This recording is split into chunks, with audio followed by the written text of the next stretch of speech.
Muito bem, pessoal, a partir deste vídeo, vamos estudar a Lei 11.340 de 2006, popularmente conhecida como a Lei Maria da Penha. Nesta e nas próximas aulas, vamos ver tudo o que você precisa saber sobre esta lei para provas de concurso público e no final também eu preparei um simulado com algumas questões para a gente testar os conhecimentos. Pessoal, a Lei Maria da Penha é uma lei que foi feita para proteger a mulher contra a violência doméstica e familiar. Esta lei criou uma série de mecanismos para impedir, para evitar que aconteçam essas ações de violência contra a mulher e também para auxiliar a mulher que está em situação de violência de sair dessa condição. Essa é a Lei Maria da Penha. E por que o nome Maria da Penha? Porque essa lei não foi editada tão espontaneamente assim pelo Brasil. O Brasil foi pressionado, o Brasil foi praticamente forçado a fazer esta lei. Porque o Brasil assinou há muitos anos antes dessa lei, a Convenção Internacional dos Direitos Humanos que protege a mulher contra a violência. E nessa convenção internacional, o Brasil deveria adotar internamente leis e mecanismos para garantir isso. Mas o Brasil não tinha adotado até 2006. E, em razão de uma denúncia motivada por uma vítima de violência que tinha este nome, Maria da Penha. Maria da Penha é uma vítima de violência que deu causa a uma denúncia do Brasil perante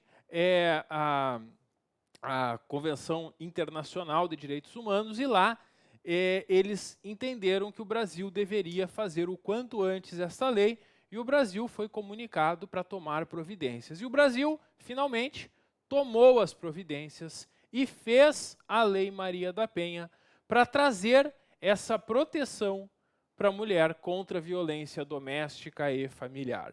Existe por aí muito mito, muita lenda urbana sobre a Lei Maria da Penha, e ao longo desta aula a gente vai acabar com esses mitos. Nós vamos entender que essa é uma lei muito importante, muito boa, e vamos entender também, é claro, como que ela é cobrada em provas de concurso público, que esse é o nosso objetivo maior aqui.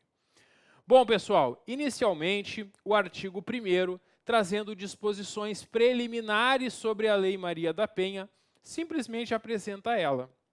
Ele diz o que faz esta lei, o que tem dentro dela. Eu resumi este primeiro artigo, eu resumi aqui em 3 itens neste mapa mental. A Lei Maria da Penha cria mecanismos para coibir e prevenir a violência doméstica e familiar contra a mulher. Primeira função da Lei Maria da Penha, criar algumas formas para evitar que aconteçam os atos de violência contra a mulher e, quando estiverem acontecendo, para eles serem afastados, coibidos. Esta lei também vai dispor sobre a criação dos juizados de violência doméstica e familiar, que são varas judiciais especializadas em julgar esse processo. E em muitas localidades do Brasil existem os juizados da Maria da Penha, e nesses lugares os juízes que lá atuam exclusivamente para este tipo de ação, esse tipo de processo envolvendo a Lei Maria da Penha. E ainda, esta lei estabelece medidas de assistência e proteção às mulheres que estão em situação de violência doméstica e familiar. Porque para a mulher sair da situação de violência doméstica e familiar, muitas vezes ela precisa de um amparo assistencial. Muitas vezes a mulher não sai da situação de violência porque ela tem medo, ela acha que não vai ter condições nem financeiras de conseguir se afastar do agressor. E por isso ela acaba, digamos que, aceitando as agressões. E a lei vai trazer alguns mecanismos para incentivar a mulher que estiver sendo vítima de violência a sair dessa situação degradante. Muito bem, inicialmente é isso que nós temos sobre a Lei Maria da Penha. É isso que tu tem que saber sobre a Lei Maria da Penha para fins de prova no artigo 1º. Essas são as funções da lei, é isso que ela faz. O artigo 2º da lei, ele traz algo que nem precisava estar escrito numa lei, ou nem deveria precisar, mas está. Para ninguém ter dúvidas quanto a isso. Algo que, estudando direitos humanos em geral, a gente saberia que é óbvio, mas está colocado aqui especificamente para a mulher. Toda mulher, independente de qualquer questão, quer dizer, independentemente da classe dela, classe média baixa, alta, rica, pobre, não interessa, independente da raça, independente da etnia, independente da sua orientação sexual, independentemente da sua renda, da sua cultura, da sua educação, o seu nível educacional, da sua idade, independentemente da sua religião.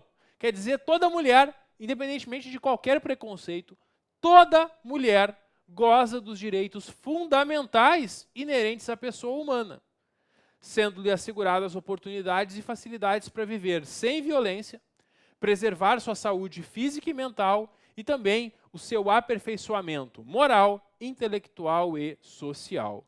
Então, a toda mulher deve ser assegurada essa condição, essa facilidade e oportunidade para que ela tenha essa vida digna. É isso que nós temos, então, no artigo 2º, repetindo coisas que já estão dispostas em leis internacionais de direitos humanos, convenções internacionais de direitos humanos que tratam justamente sobre esse assunto. Muito bem, vamos ao artigo 3º, e aqui nós temos uma série de direitos que são assegurados para a mulher. Eu coloquei eles nesse esquema, nesse mapa mental, para ajudar vocês na revisão depois. Mas, basicamente, são uma grande parte dos direitos sociais que nós temos lá na Constituição Federal, alguns direitos civis também. São eles: cidadania, dignidade, vida, convivência familiar e comunitária, segurança, saúde, respeito, alimentação, educação, cultura, moradia, acesso à justiça, esporte, lazer, trabalho. Todos esses são direitos assegurados a todas as mulheres. Estão aqui previstos na Lei Maria da Penha. O poder público vai desenvolver políticas. Quando a gente fala em poder público, a gente está falando em todas as esferas: prefeituras, governos estaduais e governo federal. O poder público deve desenvolver políticas para garantir os direitos humanos das mulheres no âmbito das relações domésticas e familiares, no sentido de resguardá-las de toda negligência, discriminação, exploração, violência, crueldade e opressão. Cabe ao poder público, então, fazer políticas específicas para auxiliar a mulher e garantir que ela tenha na sua vida doméstica e familiar essa proteção. E aí alguns já estão se perguntando, mas por que essa lei se preocupa com isso? Existe um dado estatístico, não é do Brasil não, é um dado mundial. A mulher, pessoas do gênero mulher, a mulher é a maior vítima de violência doméstica e familiar no mundo. A maior parte esmagadora dos casos de agressão dentro de uma família ou dentro de uma casa, de uma residência, a vítima é uma mulher. Então isso já indica que deve todas as esferas, todos os poderes públicos, todas as prefeituras, estados, se preocupar com isso e criar políticas para evitar que isso aconteça e para auxiliar a tirar as mulheres que estão nessa situação de violência. Bom, o parágrafo 2º nos traz que cabe à família, à sociedade e ao poder público, quer dizer, um dever de todos, não é um dever só dos órgãos públicos, todos têm que colaborar para que a mulher tenha as condições necessárias para exercer aqueles direitos que a gente viu no mapa mental acima. Não é só a prefeitura que é responsável por isso. São todos os órgãos: a prefeitura, o governo estadual, o governo federal, a sociedade, as pessoas, a família. Todos devem fazer a sua parte para que a mulher tenha os seus direitos respeitados. E o artigo 4º nos traz que na interpretação desta lei devem ser considerados, devem ser levados em conta e levados em consideração os fins sociais a que ela se destina e as condições peculiares das mulheres em situação de violência doméstica e familiar. Espera aí, o que é interpretar uma lei? Interpretar uma lei é olhar para uma lei e retirar dela o sentido. Bom, quando eu pegar qualquer artigo aqui da Lei Maria da Penha e for aplicar ele, o que eu não posso esquecer? Eu não posso esquecer que todos os artigos dessa lei foram aqui colocados para proteger a mulher da violência doméstica e familiar. Esse é o fim social dessa lei. E eu também não posso esquecer, ao interpretar um artigo dessa lei, as condições peculiares que vive uma mulher em situação de violência doméstica e familiar.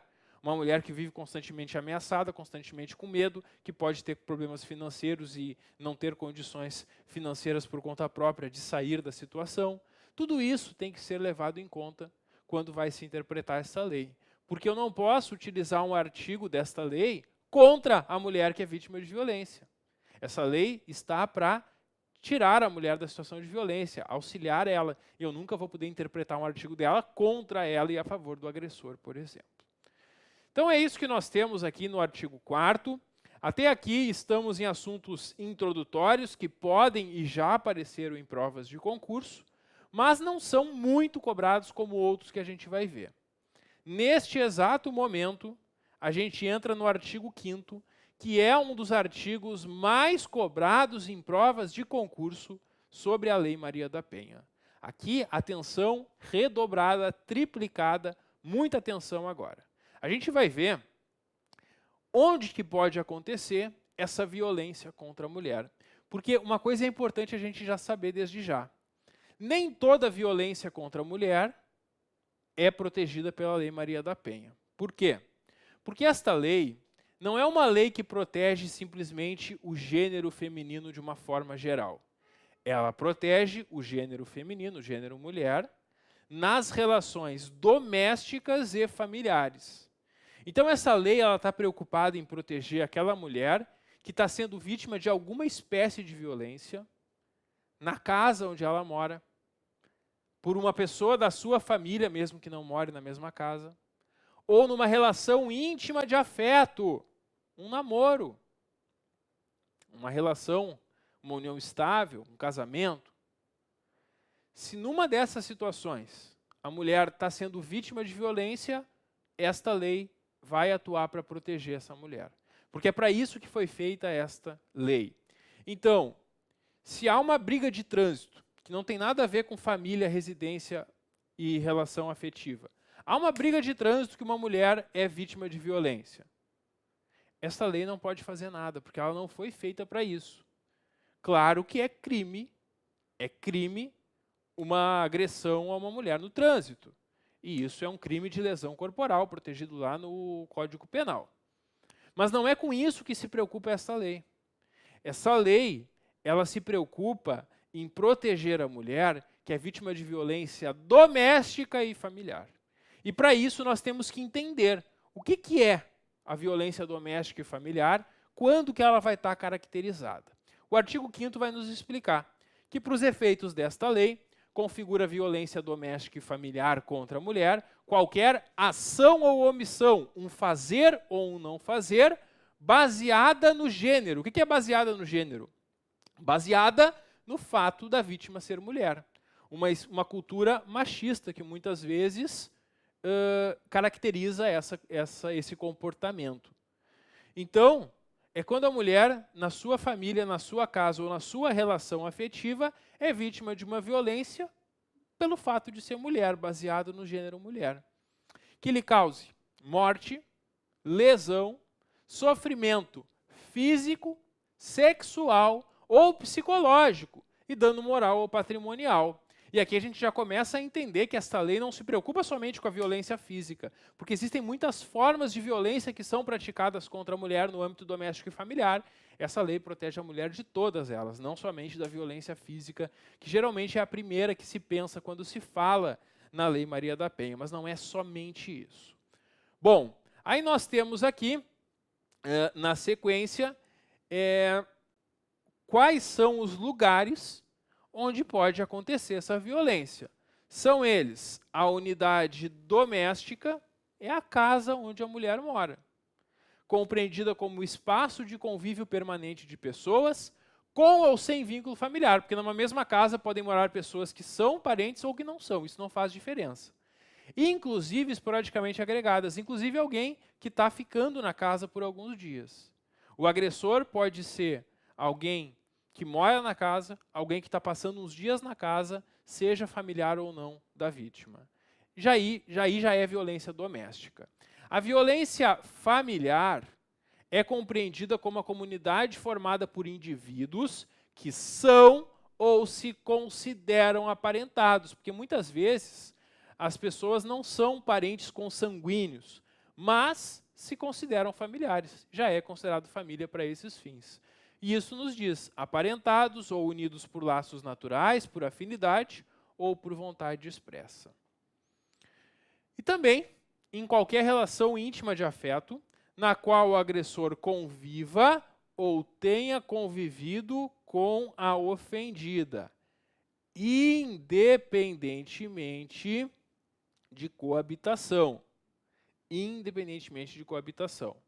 Então aqui a gente pode ter uma relação de um casal de namorados, por exemplo, que não moram juntos, cada um mora na sua casa, mas o namorado está agredindo a namorada, está ameaçando ela, já caracteriza Lei Maria da Penha. Essa violência doméstica e familiar contra a mulher pode ser uma violência praticada por alguém que não é parente da mulher, nem vive na mesma casa que ela. Por exemplo, o namorado que mora em outra casa. Não depende de coabitação. E é aqui que a banca vai tentar te enganar.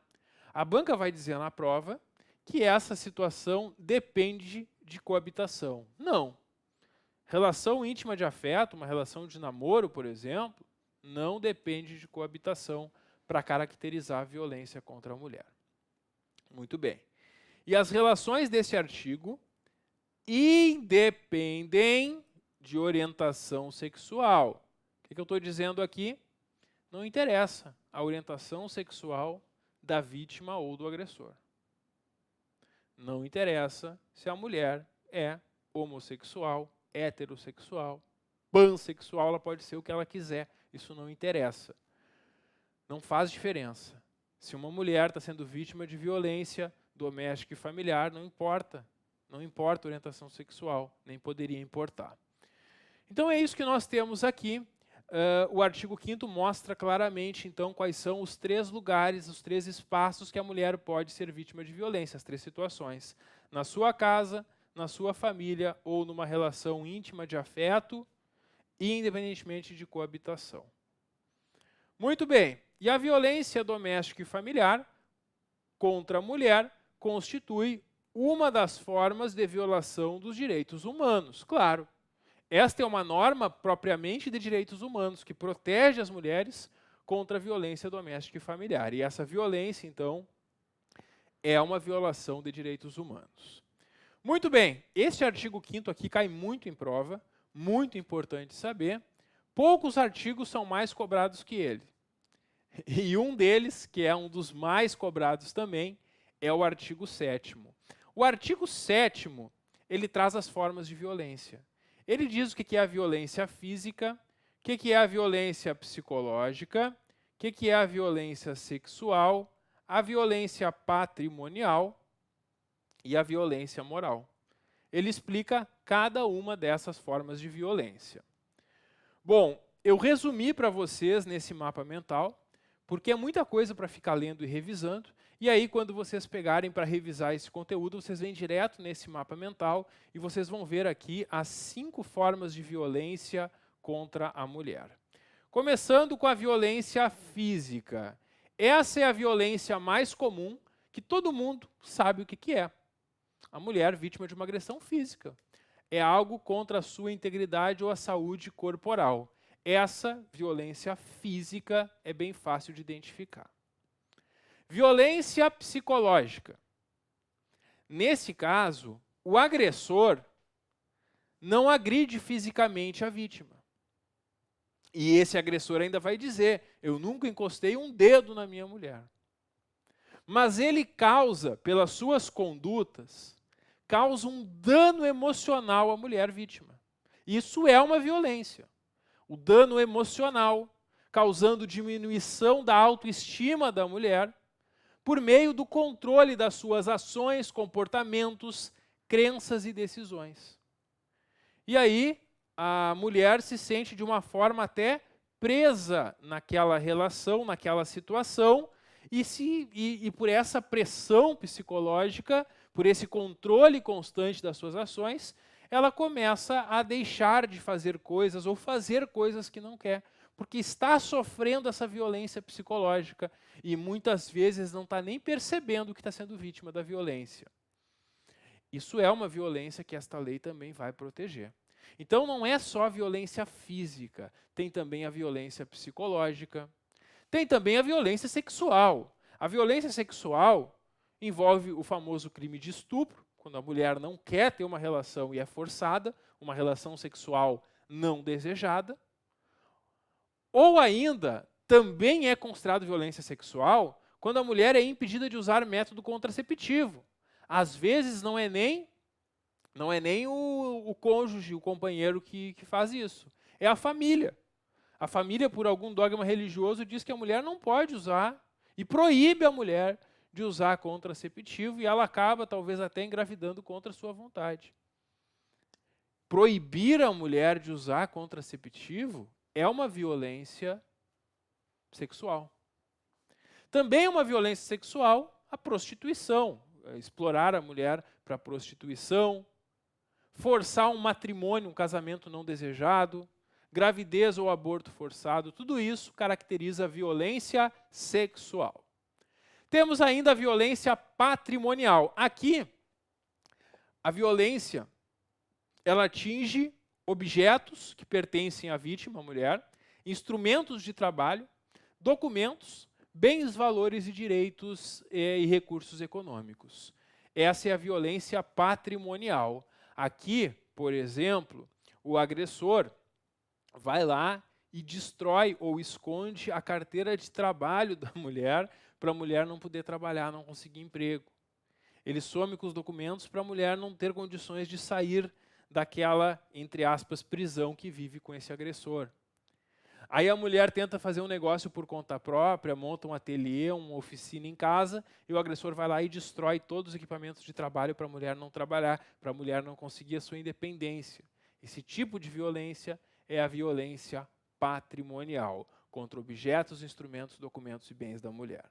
E por fim tem a violência moral, que por vezes se confunde com a psicológica, porque a violência moral, que vai atingir a honra, é a prática de 3 crimes que estão previstos no Código Penal como crimes contra a honra: calúnia, difamação e injúria. E na hora da prova, tem que ter muito cuidado, porque se a gente fosse fazer um debate amplo sobre o assunto, se eu trouxesse exemplos práticos para contar para vocês, muitas vezes vocês me diriam que o que eu falei é uma violência moral e psicológica ao mesmo tempo. Porque é, por exemplo, uma calúnia ou uma injúria que diminui a autoestima da mulher, que causa um dano emocional. Claro, muitas vezes uma conduta vai ser ao mesmo tempo violência moral e psicológica contra a mulher. Mas na hora da prova, por tudo que eu pesquisei de provas de concurso, não acontece da banca fazer isso, trazer um caso e perguntar que tipo de violência é. Não, a banca não costuma trazer exemplos práticos. O que a banca faz para evitar recursos? A banca vai copiar exatamente as palavras que estão aqui na Lei Maria da Penha. Então, se a banca formular uma questão dizendo o tipo de violência contra a mulher, na qual o agressor pratica um ato de calúnia, difamação ou injúria, a tua resposta é violência moral. Porque um crime contra a honra é uma violência moral. Se na questão falar, quando o agressor tenta controlar os atos, comportamentos e decisões da mulher, diminuindo sua autoestima, causando-lhe dano emocional, essas palavras apareceram, você vai lembrar que é a violência psicológica, certo? Cuidado, pessoal, cuidado, porque na hora da prova é muito comum que a banca tente te confundir, chamando de violência moral o que é psicológico e de psicológico o que é moral. E aqui eu acho a parte mais fácil da gente ter dúvidas na hora da prova. Mas isso não vai acontecer, porque vocês vão revisar esse mapa mental muitas e muitas vezes, e quando aparecer na hora da prova, vocês vão associar e vão matar a questão na hora. Muito bem.